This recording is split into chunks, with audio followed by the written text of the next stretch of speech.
1815년 겨울 창경궁 경춘전에 눈이 내리고 있었습니다. 차가운 새벽 공기 속에서 한 여인이 조용히 눈을 감았습니다. 81세에 70년 궁중 생활의 끝이었습니다. 그녀의 이름은 해경궁 홍씨, 정조의 어머니이자 뒤주 속에서 죽은 사도세자의 부인이었습니다. 그녀의 시호는 헌경왕후였습니다. 헌은 총명함을, 경은 스스로를 경계했다는 뜻입니다. 하지만 이 두 글자는 단순한 덕목이 아니었습니다.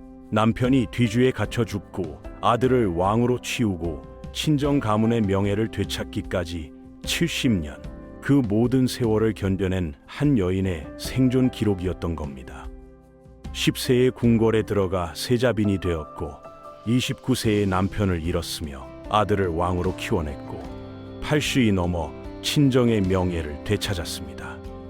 이 한 줄 요약 속에는 상상할 수 없는 눈물과 인내가 숨어 있었습니다. 오늘 여러분께 들려드릴 이야기는 조선 역사상 가장 지혜로운 여인 해경궁 홍씨의 삶입니다.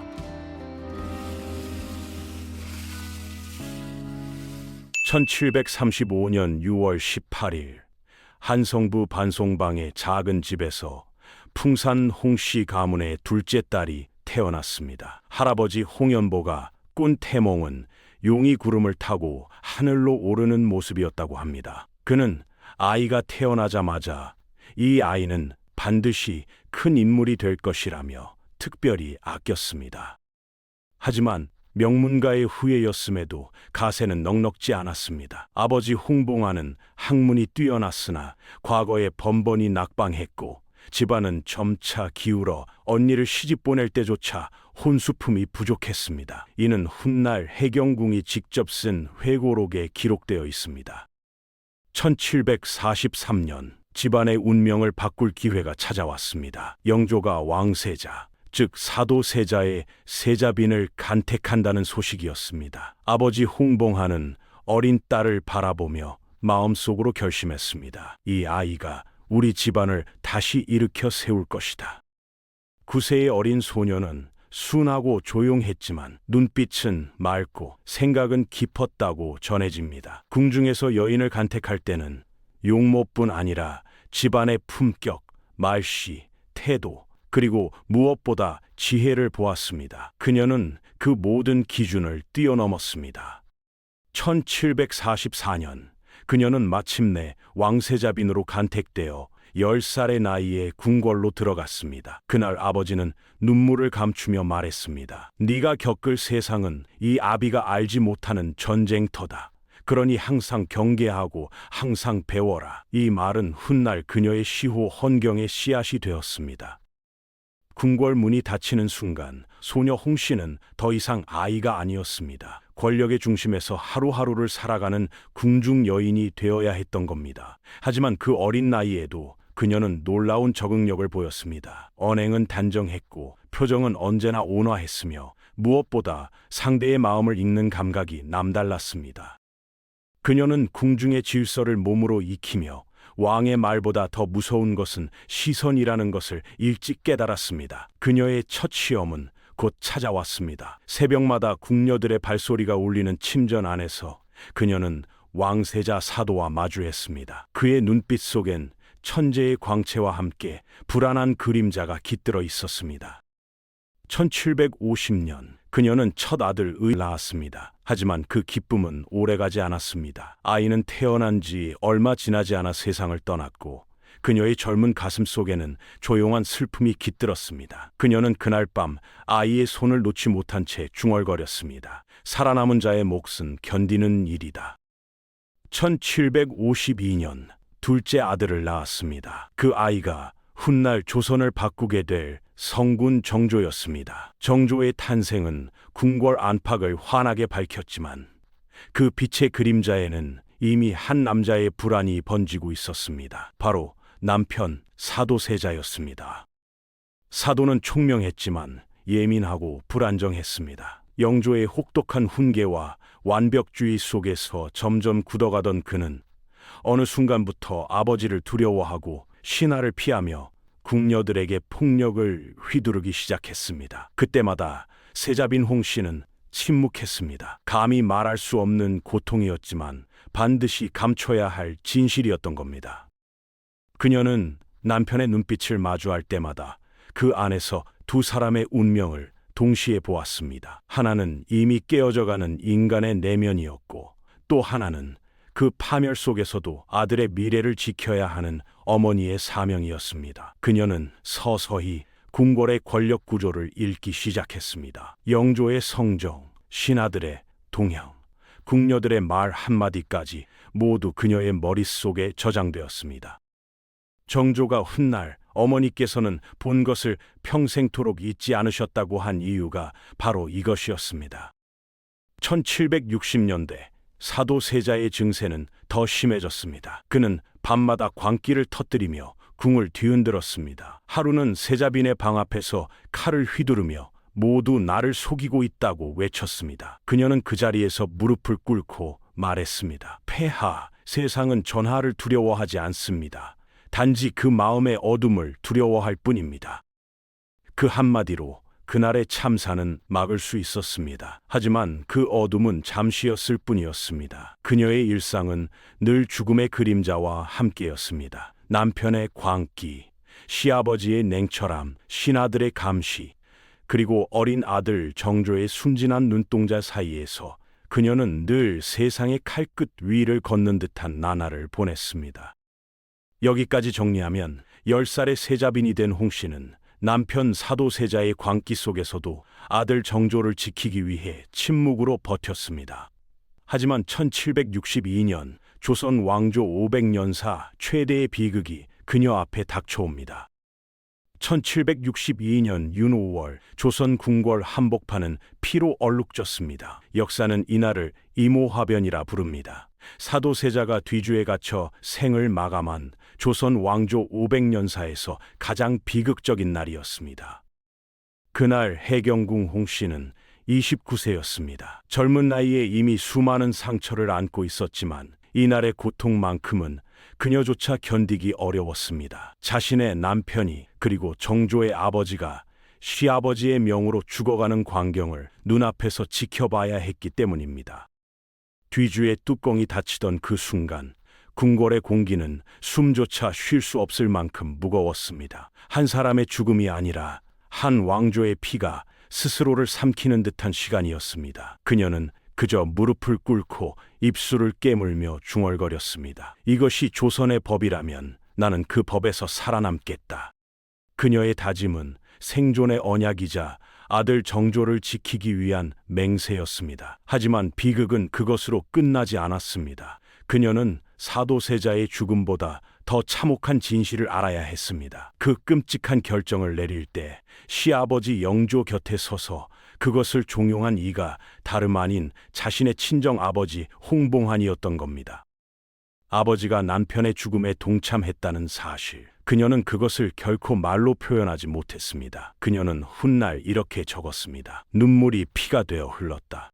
그녀의 세상은 완전히 무너졌습니다. 남편을 잃었고 아버지를 원망할 수도 없었습니다. 그녀에게 남은 것은 단 하나, 10살짜리 어린 아들 정조뿐이었습니다. 그날 밤 해경궁은 붉은 달빛 아래에서 아들을 품에 안고 속삭였습니다. 세상은 너를 버릴 것이나 나는 끝까지 너를 세울 것이다.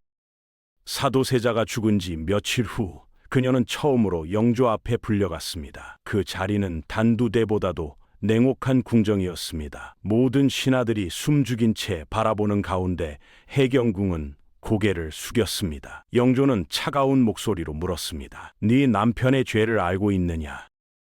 그녀는 떨리는 손으로 치맛자락을 꼭 쥐었습니다. 그리고 조용히 입을 열었습니다. 저희 모자 보존함이 다 성은이옵니다. 이 한 문장은 조선 역사에서 가장 현명한 대답으로 남았습니다. 그녀는 반항하지 않았습니다. 남편의 억울함을 토로하지도 않았습니다. 오히려 자신과 아들이 살아있음에 감사했던 겁니다. 그 한마디로 영조의 마음은 흔들렸습니다. 차가운 왕의 눈빛 속에 잠시 인간의 연민이 스쳤습니다. 그 순간 그녀는 아들 정조의 생명을 구했습니다. 이 짧은 한 문장은 그녀의 지혜가 어떤 것인지를 단적으로 보여줍니다. 첫째, 그녀는 상황을 정확히 읽었습니다. 이때 감정이나 변명은 모두 위험이었습니다. 왕이 듣고 싶어 하는 말, 그 말 속에서 살아남을 수 있는 길을 본 겁니다. 둘째, 그녀는 영조의 마음을 꿰뚫었습니다. 사도세자에게는 애정이 있었지만 그 관계에 대한 공포와 실망이 더 컸다는 것을 알았습니다. 그녀는 그 복잡한 심리를 이해하고 은혜라는 단어 하나로 왕의 죄책감을 자극했습니다. 셋째, 그녀는 감정이 아닌 전략으로 말하는 법을 알았습니다. 그녀의 말은 살기 위한 외침이 아니라 정치적 선택이었던 겁니다. 그리고 그 선택이 정조라는 한 소년의 미래를 살려냈습니다. 이후 해경궁은 놀라운 결정을 내렸습니다. 자신이 아들을 직접 키우는 대신 정조를 영조 곁에 두기로 한 것입니다. 많은 이들이 그 결정을 이해하지 못했습니다. 어찌 어머니가 아들을 남에게 맡길 수 있는가? 하지만 해경궁은 달랐습니다. 아이가 내 곁에 있으면 위험하다. 하지만 임금의 곁에 있으면 그는 왕이 될 수 있다. 그녀의 계산은 완벽했습니다. 정조는 영조의 손에서 자라며 할아버지의 총애를 받게 되었고 결국 왕위의 정통성을 확고히 할 수 있었습니다. 그녀는 사랑을 버리고 권력을 택했습니다. 하지만 그것은 냉정한 정치가 아니라 아들을 살리기 위한 가장 뜨거운 모성의 형태였던 겁니다.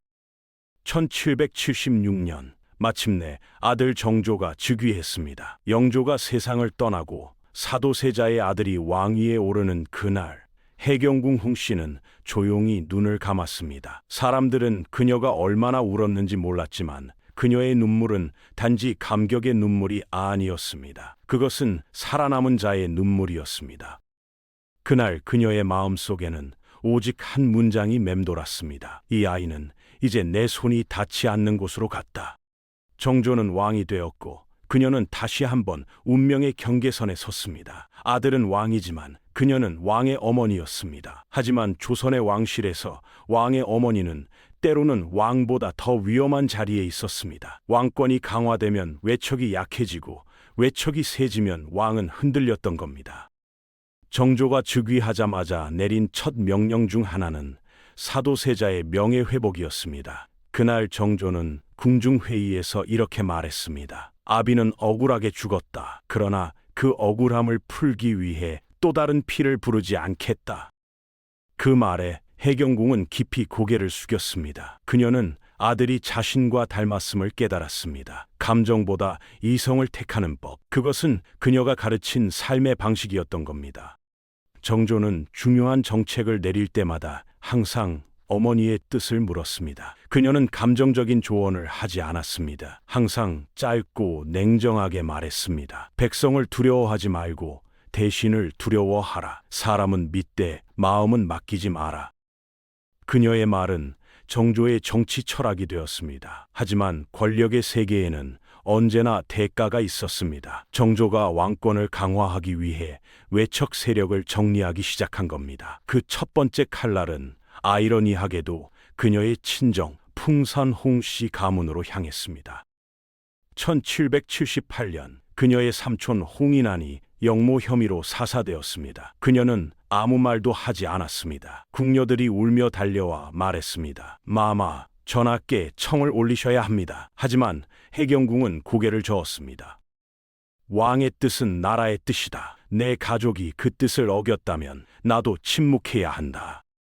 그녀는 아들의 정치적 결단을 이해했습니다. 정조가 사적인 정보다 국가의 대의를 택했다는 것을 알았습니다. 하지만 그날 밤 그녀는 아무도 없는 방에서 오랫동안 울었습니다. 이것이 왕의 어머니가 짊어져야 할 죄이구나.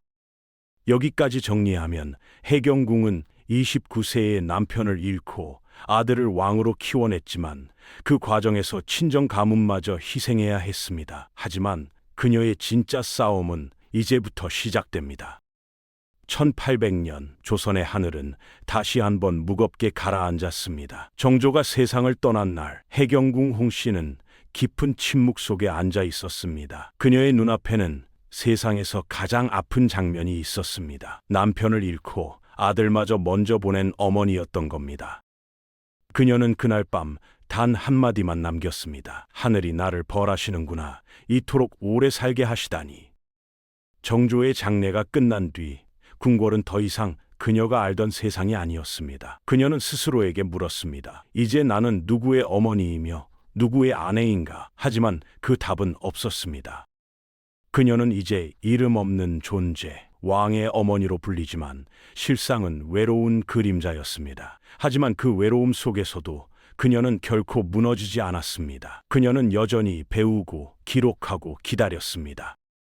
그녀는 매일같이 궁중의 의례와 왕조의 족보를 점검했습니다. 정조의 유지를 잊지 않겠다. 그의 뜻이 사라지면 이 나라도 함께 사라질 것이다. 정조가 죽자마자 권력의 균형은 무너졌고 노론 세력이 다시 조정을 장악했습니다. 그들은 순조를 어린 왕이라 부르며 조종했고 정조의 개혁 정신은 빠르게 사라졌습니다. 그녀는 이를 지켜보며 치밀어 오르는 분노를 눌렀습니다.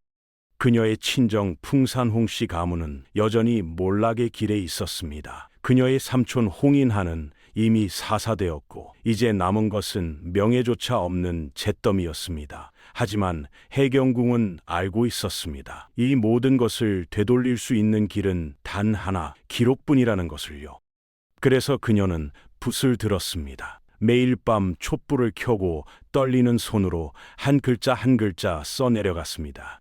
이 글이 세상에 나가면 자신이 죽을 수도 있다는 걸 알았습니다. 하지만 멈추지 않았습니다.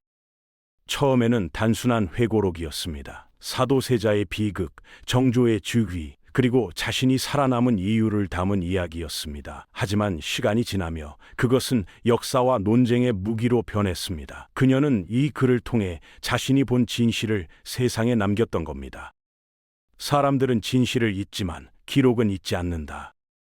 그녀가 쓴 글은 단순한 자서전이 아니었습니다. 그녀는 이 글을 통해 역사를 재해석하고 자신의 친정 가문을 향한 명예회복의 논리를 세웠습니다. 사도세자의 죽음은 미친 남편의 광기가 아니라 권력의 균형이 무너진 조선 정치의 비극이었다고 기록했습니다.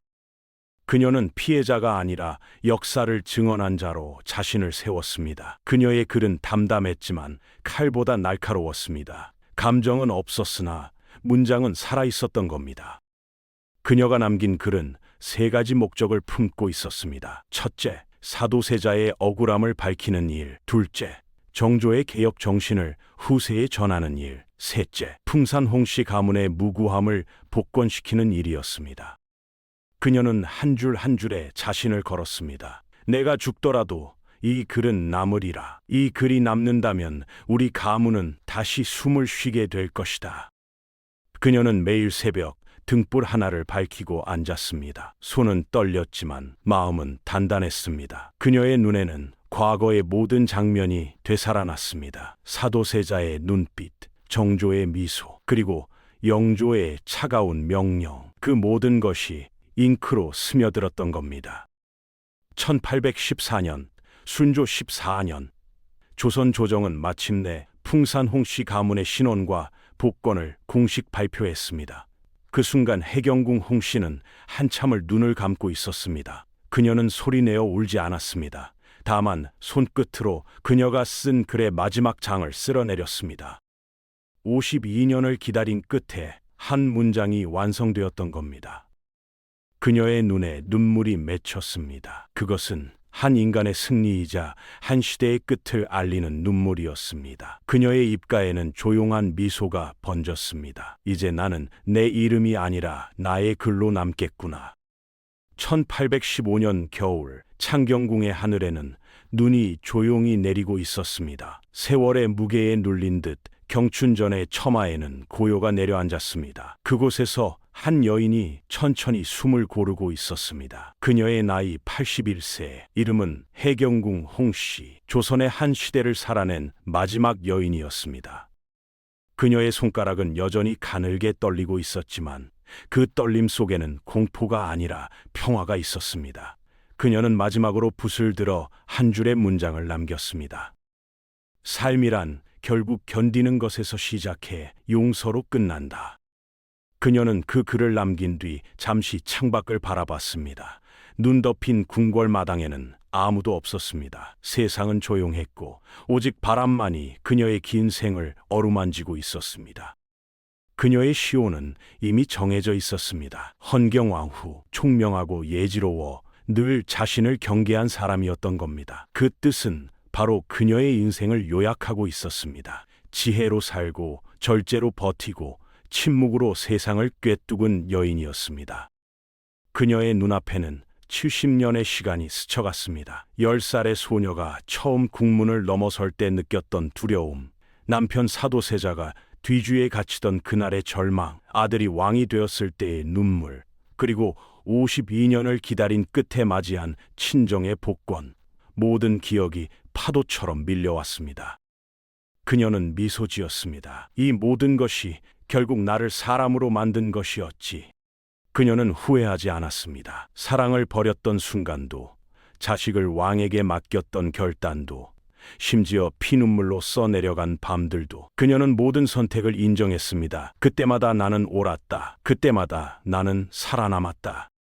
1815년 12월 15일 해경궁 홍씨는 창경궁 경춘전에서 조용히 눈을 감았습니다. 70년 군중 생활, 그 모든 고통과 영광을 뒤로하고 그녀의 마지막 숨은 마치 오래된 한숨처럼 가볍게 사라졌습니다. 곁에 있던 궁녀들이 울음을 터뜨렸고 순조는 조서를 내려 말했습니다. 그 지혜와 절제는 조선의 어머니요 나라의 스승이었다. 그녀의 장례는 왕실의 예로 거행되었습니다. 그리고 사람들은 입을 모아 이렇게 불렀습니다. 그녀는 사도세자의 부인이 아니라 조선의 마지막 현자였다. 그녀의 이름 헌경, 그 두 글자는 이제 한 시대의 상징이 되었습니다. 총명함과 경계, 사랑과 절제, 그리고 끝없는 기다림의 미덕이었던 겁니다. 그녀의 삶은 이렇게 끝났지만 그녀의 이야기는 아직 끝나지 않았습니다. 그녀의 기록은 200년이 넘도록 사람들의 마음속에서 살아남아 지금도 이렇게 속삭이고 있습니다.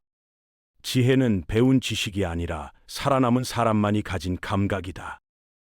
그녀는 그렇게 역사를 떠났지만 그 이름은 여전히 조선의 기억 속에 살아 있습니다. 그녀의 삶은 단순히 한 사람의 생애가 아니었습니다. 그것은 조선이라는 거대한 역사 속에서 어떻게 인간이 권력 속에서도 인간으로 남을 수 있는가에 대한 답이었던 겁니다.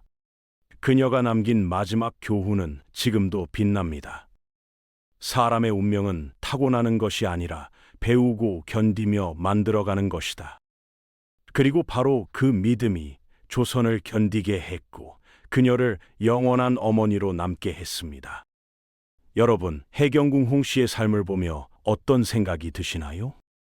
오늘날 우리도 각자의 자리에서 크고 작은 선택의 순간을 마주합니다. 때로는 사랑하는 사람을 지키기 위해, 때로는 옳은 길을 가기 위해 고통스러운 결단을 내려야 할 때가 있습니다. 해경궁 홍씨는 우리에게 말합니다. 그 선택의 순간에 감정보다는 지혜를, 원망보다는 인내를, 복수보다는 기록을 택하라고요. 70년을 견딘 한 여인의 이야기가 여러분께 작은 위로와 용기가 되길 바랍니다. 다음 영상에서는 조선시대 또 다른 여성 인물의 이야기로 찾아뵙겠습니다. 구독과 좋아요는 더 많은 역사 이야기를 발굴하는 힘이 됩니다. 시청해 주셔서 감사합니다.